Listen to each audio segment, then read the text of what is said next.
Please use earphones for best audio quality. अच्छी आवाज के लिए अपने ईयरफोन्स का इस्तेमाल करें। अगर आप लोग पहली बार मेरी वीडियो देख रहे हो और आप लोगों को नहीं पता है कि मैं किन चीजों के ऊपर वीडियोस बनाता हूं, तो आप लोग मेरी पिछली वीडियोस को जरूर चेकआउट करें। लेडीज एंड जेंटलमैन, मैं हूं गौतम चौधरी और मैं आ चुका हूं आप लोगों के सामने एक नई वीडियो के साथ में, जिसमें मैं सुनाऊंगा एक ऐसी कहानी, एक ऐसा किस्सा जो आपको आज के ज़माने की सच्चाई से रूबरू कराएगा कि फ्रॉड करने के लिए या धोखा देने के लिए आमने सामने मिलने की ज़रूरत नहीं है। वो काम बिना मिले और बिना देखे भी हो सकता है। आज की इस कहानी के चार पात्र हैं।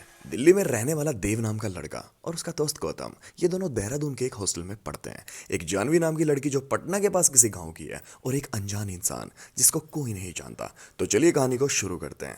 ये बात है 18 जनवरी 2019 की। डिस्को यानी कि क्लब में चारों तरफ रोशनी फैली हुई थी और साथ में संगीत भी अपनी चरम सीमा पर था। देव और गौतम भी नशे में थे। वो दोनों एक तरफ मेज पर बैठे हुए थे। गौतम, यार बड़े दिन हो गए, कोई लड़की नहीं फंसी, देव ने वहां मौजूद लड़कियों को देखते हुए कहा। सही कह रहा है यार, कुछ करना पड़ेगा। पता नहीं आजकल की लड़कियां भी कैसी है, जरा सा भाव दो तो शादी की बात शुरू। गौतम ने मुंह बनाते हुए अंदाज में बोला। इस बात पर देव ने भी हाँ में हाँ मिलाई, तो दोनों ने अपने अपने गिलास को उठाया और चीयर्स करते हुए पी गए। दोनों काफी देर तक लड़कियों की बातें करते रहे। जब वे डिस्को से निकले तो दोनों के पैर लड़खड़ा रहे थे, यानी कि नशे में एकदम चूर। वहां से निकलकर वे लोग अपने रूम की तरफ चल दिए। देव दिल्ली का रहने वाला था, बड़े बाप की बिगड़ी औलाद। फिलहाल देहरादून में पढ़ाई करता था और हॉस्टल में वहीं रहता था। गौतम की मुलाकात भी उससे वहीं पे हुई थी। एक पुरानी कहावत है, कहते हैं कि जिसे शराब शबाब और कबाब की आदत पड़ जाती है ना, वो इस दुनिया का सबसे बिगड़ा हुआ इंसान होता है। और ये दोनों इस कहावत को रोज दोहराते थे। न जाने कितनी लड़कियों को फंसाकर उनकी जिंदगी बर्बाद कर चुके थे। इसको से आने के बाद देव सीधा अपने बेड पर लेट गया। फेसबुक चेक किया तो बहुत सारे मैसेज आए हुए थे और साथ में जानवी नाम की लड़की की फ्रेंड रिक्वेस्ट। एक्सेप्ट करने पर पता चला कि जानवी का मैसेज भी था, हेलो। देव ने भी झट से रिप्लाई किया, हेलो, हाँ जी कौन। देव ने फेसबुक प्रोफाइल चेक की तो कुछ दिन पहले ही जानवी फेसबुक से कनेक्ट हुई थी। ना फोटो थी, ना ही कोई पोस्ट। तभी उधर से मैसेज आया, जी आपका मैसेज आया था, देव ने लिखा। जानवी ने बोला, बाबूजी गलती से हो गया होगा जी। देव ने सोचा शायद बंदी को फेसबुक चलाना नहीं आता, तो उसने पूछा कि तुम्हें फेसबुक चलाना नहीं आता है क्या। जी वो कहा है कि हमारी सहेली शीला ने बताया था। अच्छा ओके, मेरा नाम देव है और मैं दिल्ली का रहने वाला हूँ, मुझसे दोस्ती करोगे। देव ने अपने आशिकी वाले अंदाज में लिखा। ना जी बाबूजी, आप तो लड़के हैं। अरे तो क्या हुआ, मैं ही तो तुम्हें फेसबुक चलाना सिखाऊंगा। सच्ची बाबूजी। और नहीं तो क्या।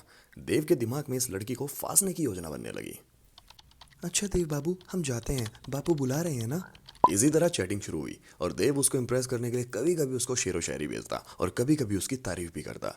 देव तो स्टड था, एक से एक लड़कियों को डेट करके छोड़ चुका था। जानवी तो फिर भी गांव की सीधी सादी लड़की थी, पटना शहर के किसी पास वाले गांव की 8वीं पास लड़की और उम्र 16 साल। देव किसी भी कीमत पर उसको छोड़ने वाला नहीं था। जानवी, एक बात कहूँ, बुरा तो नहीं मानोगी, रोहन ने मैसेज किया। नहीं देव बाबू, मैं काहे बुरा मानूंगी, मुझे तुमसे प्यार हो गया है। तो सामने से भी जानवी का कोई मैसेज नहीं आया। फिर कुछ देर के बाद में जानवी का मैसेज आया कि हमका यकीन नहीं हो रहा है कि आप क्या कह रहे हैं, क्योंकि हमारी सहेली शीला कहती है कि शहरी बापू धोखा देते हैं। अरे नहीं रे पगली, हर शहरी इंसान ऐसा नहीं होता है, मुझ पर यकीन करो। अब देव ने जो तीर अंधेरे में चलाया था वो सीधा निशाने पर लगा। जानवी ने भी हाँ कर दी और बोली कि हम भी आपसे प्यार करते हैं। अब उन दोनों की पहले से ज्यादा चैटिंग होने लगी। जानवी, मैं तुम्हें देखना चाहता हूँ कि मेरी जानवी दिखती कैसी है। देव ने मैसेज किया, क्योंकि तुमने तो मेरी फोटो देख ली, अब मुझे भी तो देखनी है। देव ने हल्की सी शिकायत की। इस बात पर जानवी ने बोला कि वो कहा है ना कि हमें फोटो डालना नहीं आता। तो देव ने बोला कि मैं तुमसे मिलना चाहता हूँ। जानवी, अब मैं तुम्हारे बिना नहीं रह सकता। नहीं नहीं, अभी नहीं, मेरे बापू कुछ दिन के बाद बाहर जाएंगे तो मैं तुम्हें बता दूंगी, ठीक है। दोनों की ऑनलाइन मोहब्बत जोरों पर थी। देव किसी भी कीमत पर जानवी को पाना चाहता था। तो कई दिनों के लंबे इंतजार के बाद आखिर वो घड़ी आ ही गई। जानवी ने उसको मैसेज किया और 3 दिन के बाद मिलने को कहा। तो देव भी अपनी कार लेकर देहरादून से पटना की तरफ तुरंत निकल गया और 2-3 दिन का रास्ता पार करने के बाद जानवी के गांव के बाहर जाकर उसको मैसेज किया, हे कहाँ हो। देव बाबू, मैं यहाँ आगे एक बगीचे में हूँ, वहीं पे आ जाओ। देव ने थोड़ा आगे जाकर देखा तो बगीचा था। तो वो अंदर घुसा और थोड़ा आगे जाकर देखा तो उसको एक लड़की दिखाई दी। बेहद खूबसूरत थी वो। उसके पास जाकर बोला, जानवी, मैं देव।